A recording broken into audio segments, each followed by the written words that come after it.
ሰላም ቸርነትና ምህረት በሁላችሁ ላይ ይሁን። ኢየሱስ ይወዳችኋል። አሜን አሜን። ሕያው ሰዓት ክፍል 22ን በኦሪት ዘዳግም ምዕራፍ 4 ቁጥር 35 ጀምሮ በኢየሱስም አነባለሁ። እንግዲህ እግዚአብሔር በምን እንደተናገረ እንደተገለጠ እዚህ ክፍል ላይ በደንብ አድርጎ አስቀምጦልናል። አነባለሁ በኢየሱስም። እግዚአብሔር አምላክ እንደሆነ ታውቁ ዘንድ አሜን።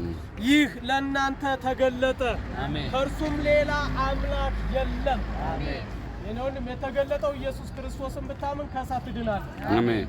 ያስተምርህ ዘንድ ከሰማይ ድምፁን አሰማ፣ በምድርም ላይ ታላቁን እሳት አሳየ። አሜን። ከእሳት ውስጥ ቃሉን ሰማ። አሜን።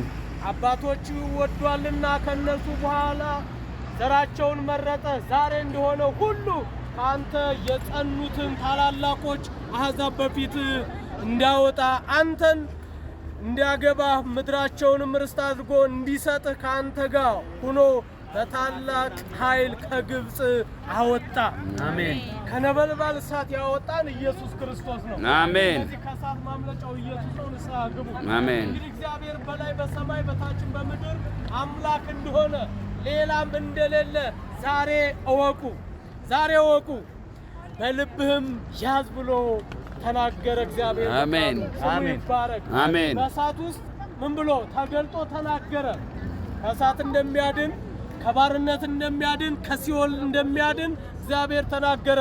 ዛሬም በልጁ በክርስቶስ ኢየሱስ አምነን ከእሳቶን እንድናመልጥ የዘላለም ሕይወት እንድናገኝ እግዚአብሔር አንድ ልጁን ልኮልናል። ኢየሱስ ይወዳችኋል። ለዚህ ጌታ ክብር ይሁንለት። አሜን።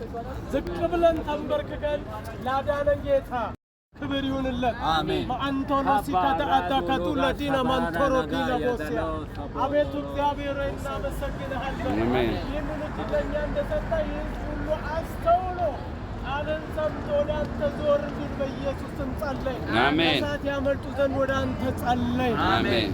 ጌታ ሆይ ጥበብና ማስተዋል እንድሰጣቸው በልጅ በኢየሱስ ስም ለመን። አሜን። ስለሰማን ተመስገን። አሜን። ሃሌሉያ። አሜን። ክብር ለኢየሱስ። በጭብጨባ ይሁንለት። አሜን።